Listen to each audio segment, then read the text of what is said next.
1 kilo chicken எடுத்து கழுவி வச்சுருக்கிறேன். இப்போ கிரேவி செய்யலாம். வாங்க வீடியோக்குள்ளே போகலாம். இப்போ இதில் மிளகு, ஜீரகம், சோம்பு, மல்லி 2 ஸ்பூனு, மிளகு 2 ஸ்பூனு, சோம்பு 1/2 ஸ்பூனு, ஜீரகம் 1/2 ஸ்பூனு வறுத்துக்கலாம்.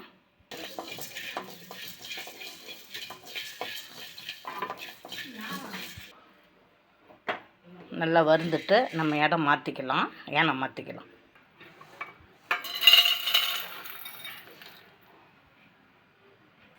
இப்போ இதில் நான் 2 ஸ்பூன் எண்ணெய் விட்ருக்கேன். இப்போ இந்த வெங்காயத்தை சின்ன வெங்காயம் உரித்து வச்சுருக்கேன். இதை நம்ம வதக்கிக்கலாம்.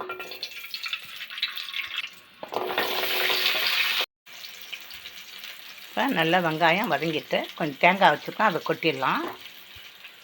அது தேங்காய் போய் இது கொஞ்சம் தேங்காய் கீனி வச்சுருக்கேன், இதையும் போட்டு நல்லா வதக்கிக்கலாம்.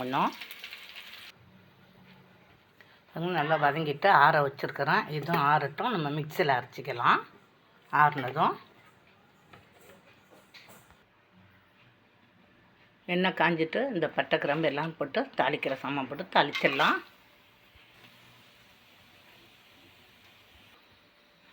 மூணு வெங்காயம் புதுசாக கட் பண்ணி வச்சுருக்கேன், பெரிய வெங்காயம், அதையும் போட்டுக்கலாம்.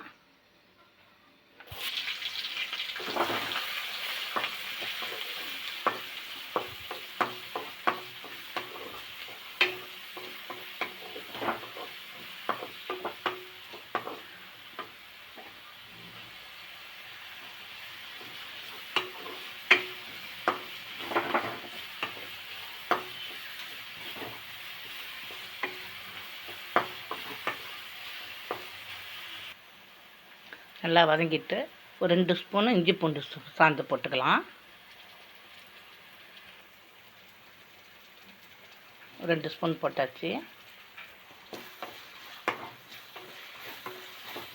கொஞ்சம் வதங்கட்டும், இஞ்சி பூண்டு சாந்து கொஞ்சம் வதங்கட்டும்.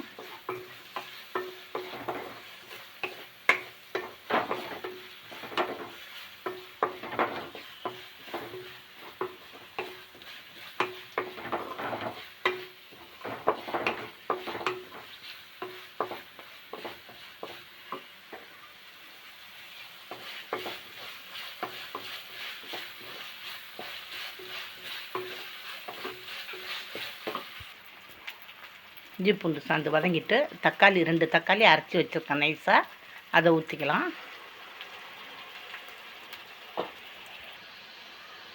ஒரு 2 நிமிஷம் மூடி வைப்போம்.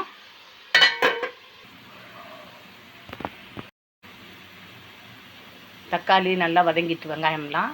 இப்போ இதில் ஒரு 2 ஸ்பூன் மிளகாத்தூள், ஒரு 1/4 ஸ்பூன் மஞ்சத்தூள், கரம் மசாலா ஒரு 1/2 ஸ்பூன் வச்சுருக்கேன், சிக்கன் பவுட்ரு ஒரு 1/2 ஸ்பூன் வச்சுருக்கேன். இப்போ எல்லாத்தையும் இதில் கொட்டி வதக்கிக்கலாம்.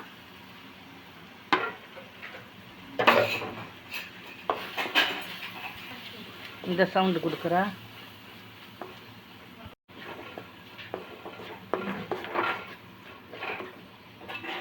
இதை நல்லா கொஞ்சம் அந்த பச்சை வடை போகிற அளவுக்கு வதக்கிக்கலாம்.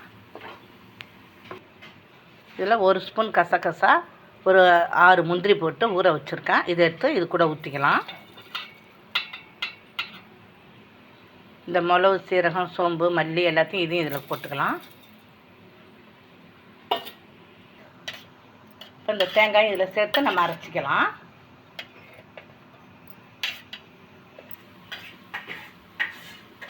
நல்லா வதங்கிட்டு இப்போ இந்த சிக்கனை இதில் போட்டு கொஞ்சம் வதக்கிக்கலாம், தண்ணி விடுற அளவுக்கு வதக்கிக்கலாம்.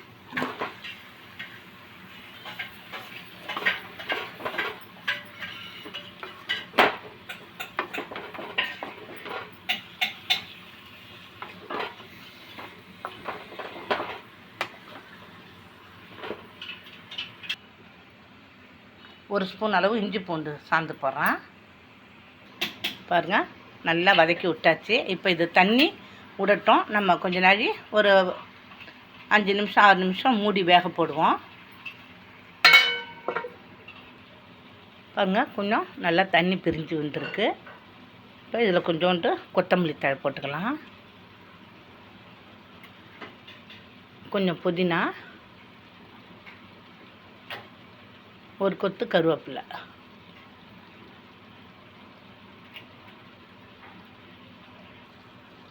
இப்போ நம்ம இந்த அரைச்ச விழுதை வந்து இதில் போட்டுடலாம்.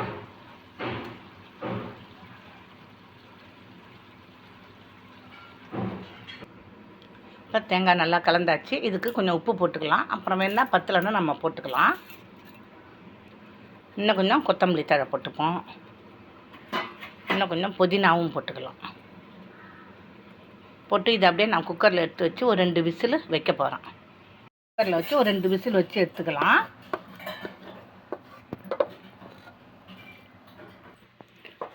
பாருங்க, நான் குக்கரில் எடுத்து இதை கொட்டி வச்சுருக்கிறேன். இப்போ இது ஒரு 2 விசில் நம்ம வச்சு எடுத்தால் போதும். இதுக்கு தேவையான தண்ணி நம்ம ஊற்றிக்கலாம். இன்னும் கொஞ்சோண்டு ஊற்ற போகிறேன். கொஞ்சமாக அதை அலசி நம்ம கொஞ்சோண்டு தண்ணி ஊற்றுவோம்.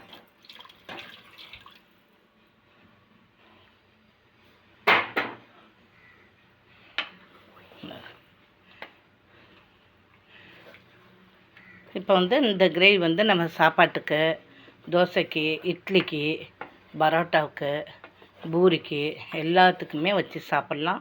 சூப்பராக இருக்கும், டேஸ்ட்டாகவும் இருக்கும். விசில் போட்டு ஒரு 2 விசில் போதும், எடுத்துடலாம். குக்கர் திறக்கலாம். பாருங்கள், குழம்பு நல்லா குழைவாக வந்துடுது. பாருங்கள் எவ்வளோ சூப்பராக இருக்குது. பாருங்கள், நம்ம இட்லி, தோசை, சப்பாத்தி, பூரி, சாப்பாடு எல்லாத்துக்குமே இது நம்ம வச்சுக்கலாம். சூப்பராக இருக்கும். பாருங்கள் எவ்வளோ சூப்பராக இருக்குது. பாருங்கள், நல்லா குழைவாக அந்த வெங்காயம் எதுவுமே தெரியல. பாருங்கள், சூப்பராக இருக்கும்.